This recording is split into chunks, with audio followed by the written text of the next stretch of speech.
everyone, and welcome to English Pod. My name is Marco. My name is Catherine, and today we're talking a little bit about more small talk.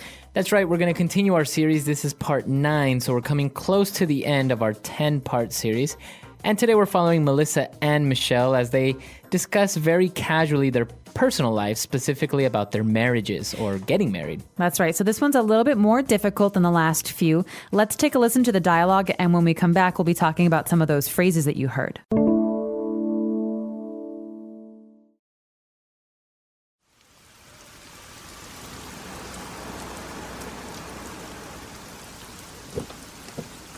Hey, Michelle. Jump in quick. It's pouring out there. Oh, hi, Melissa. Are you going to the conference too? I was planning to pick up Mr. Campbell. Yes, he told me. We need to pick him up at his hotel and then go to the conference. Oh, I see. Okay. So, I heard you got married. Congratulations. Oh, thank you. I'm very excited. We were going to get married next year, but then we decided to get married on holiday instead. It was wonderful. That sounds so romantic.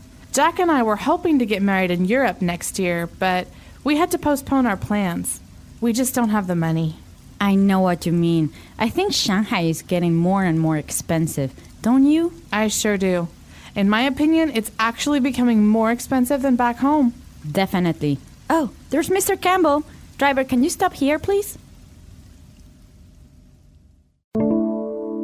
All right, we're back. So a lot of interesting phrases in this dialogue, more than vocab.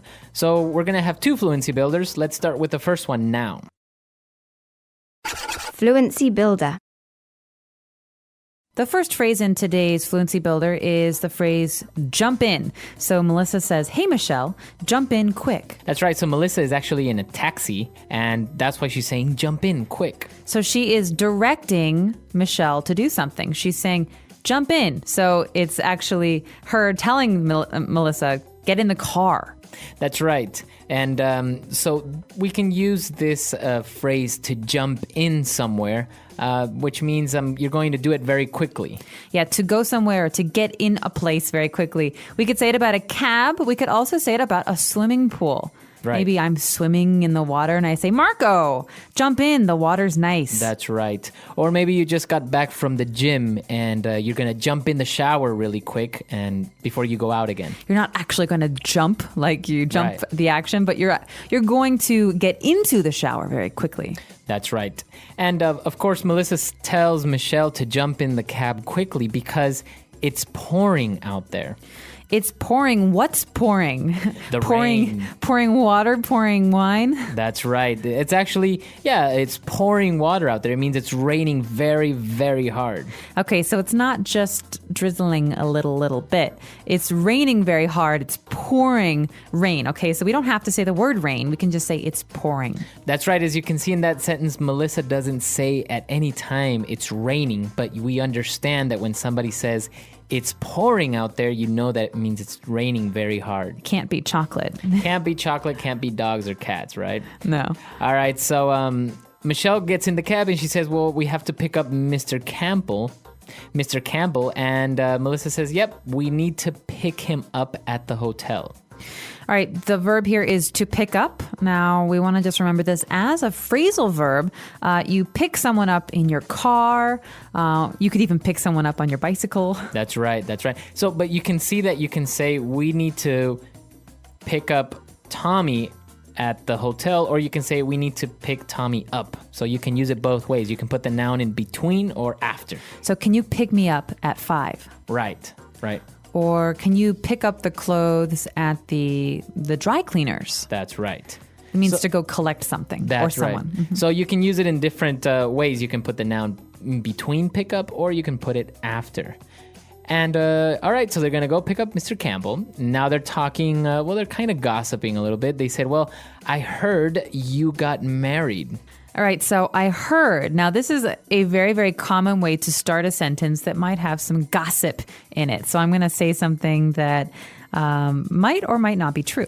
That's right. So you're not really sure if it's true or not. So this is why you start with the sentence, I heard that something, something, something. So in this case, you said, I heard you got married. Or I heard you got married, because I'm basically saying, well, some rumor made it to me and I heard that you got married, but I'm not sure. So she's asking, did you get married? If so, congratulations. That's right. That's right. So it's a very common way of starting a sentence when you are talking to someone and maybe you want them to confirm this news or this gossip or this rumor is true or not. I heard you got a promotion. That's right. Congratulations. So that's the way that you use this phrase, I heard you. Or, well, if you're using another person, I heard that Tom got divorced. I heard Susie had a baby. That's right. All right, so that's all for the first part of Fluency Builder. Let's take a break, and we'll be back in a bit with part 2.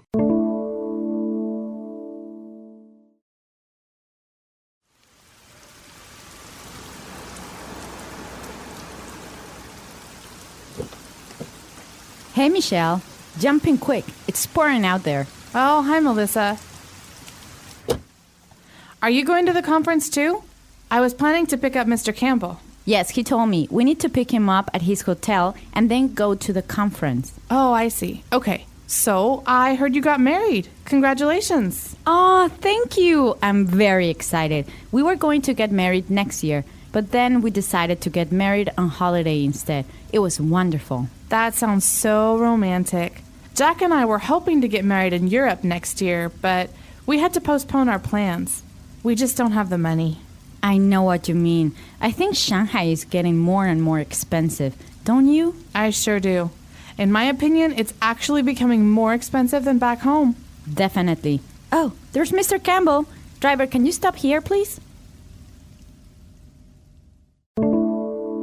All right, so now we're back with part 2 of Fluency Builder. Let's get started with the first phrase when she says that they got married on holiday. What does that mean? On holiday is another way of saying on vacation. So while we were having a holiday somewhere, this happened. So you could say, we decided to get married on holiday. That means when they were traveling, when they were on vacation, they got married. So it's kind of more of a British way of saying, right? On holiday? Yes, you could say, where did you go on holiday? But maybe in America, we'd prefer to say, where did you go on vacation? On vacation. So both are correct. You can say we got married while on holiday or we got married while on vacation. Both are correct. There's just a little bit of difference between British English and American English. And then moving on, she said, well, they also wanted to get married. Michelle did, but they had to postpone their wedding. Okay, to postpone something means to wait until later to do it. So you maybe want to do it today, but it's raining today, so you have to postpone until next week. That's right. So it's kind of like you had to delay, you had to wait. Yeah, that's right. So you could say that because of bad weather, the picnic will be postponed until next week. month. Okay. So that's the way that you use postpone. Now, it's interesting because you have a P in between there, so it's postpone. Postpone. Yeah, it's an interesting word to pronounce. Okay. And, well, they also had to postpone it because of money. It's just very expensive. And Melissa agrees by saying, I know what you mean. I know what you mean. Now, this is a really common phrase, and this is something you'll hear with more relaxed conversations between friends. It means, I understand the situation, or I feel the same way. So in this case, we just don't have the money. Melissa's saying, oh, I know what you mean. It means, I'm having a hard time with money too.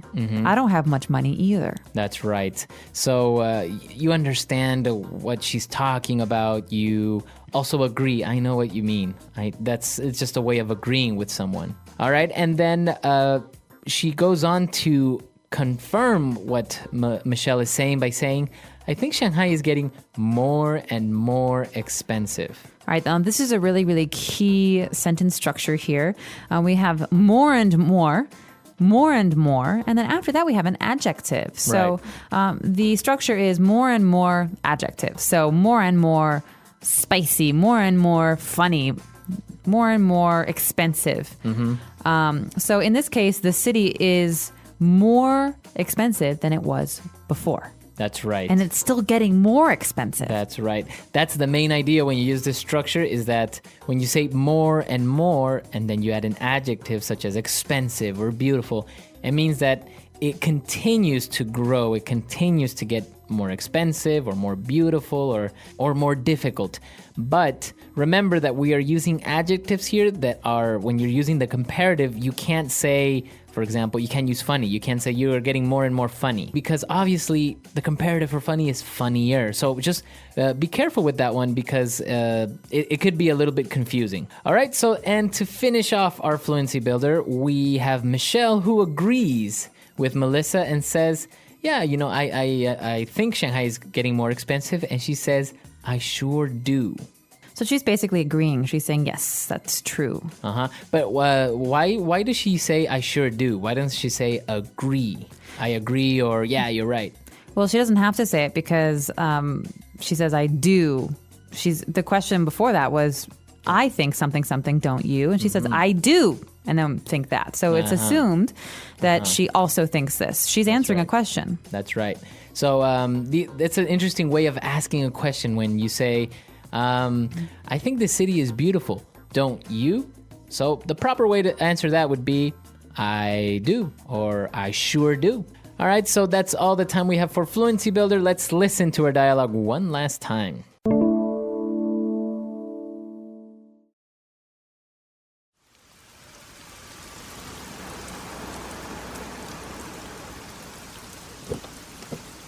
Hey, Michelle.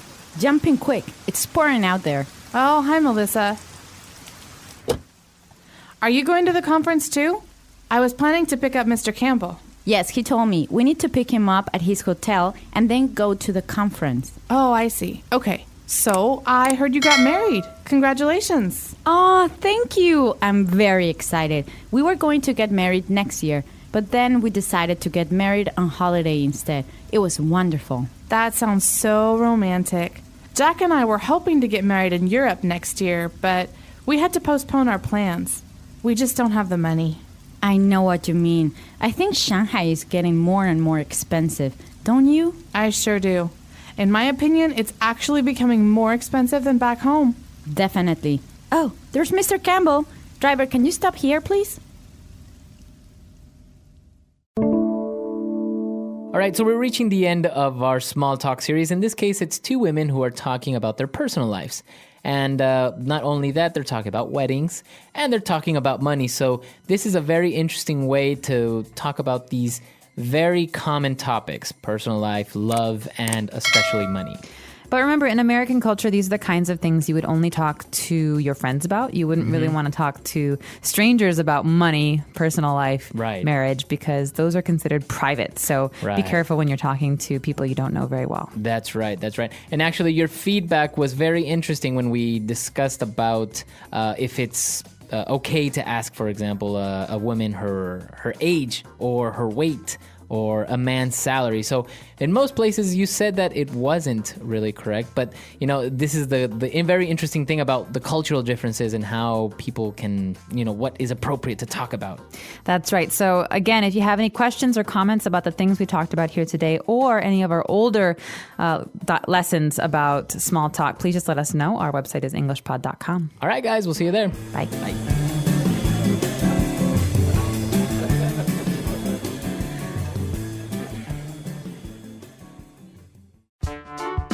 The English Pod Audio Review.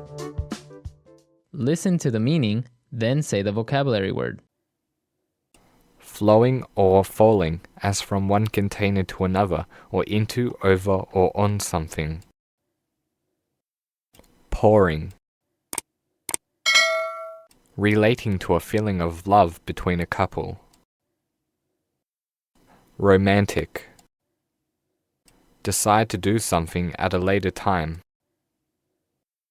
Postpone. Certainly. Definitely. Way to express your opinion. In my opinion. Let's try that faster. Flowing or falling, as from one container to another, or into, over, or on something. Pouring. Way to express your opinion. In my opinion. Certainly. Definitely. Decide to do something at a later time. Postpone. Relating to a feeling of love between a couple. Romantic. Now say the word and hear it in a sentence.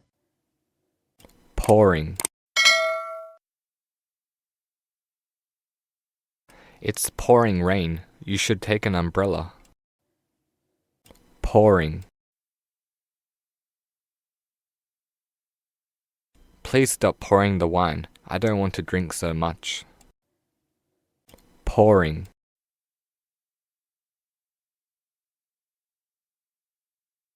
My friend started pouring barbecue sauce over his hamburger when it arrived. Romantic.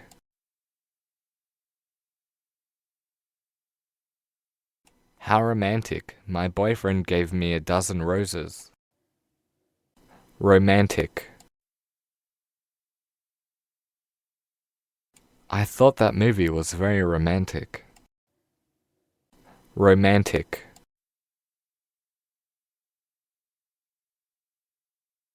My husband told me we are going on a very romantic holiday.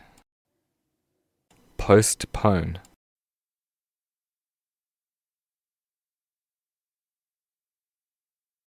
We will have to postpone our research project due to a lack of funds. Postpone. The soccer game was postponed because of the poor weather. Postpone.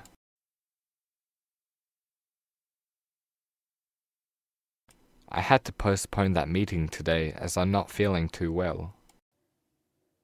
Definitely.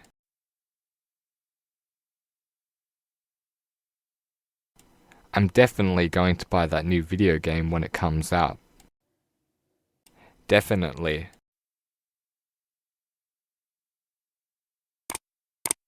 My car definitely needs to go to a mechanic to be fixed. Definitely.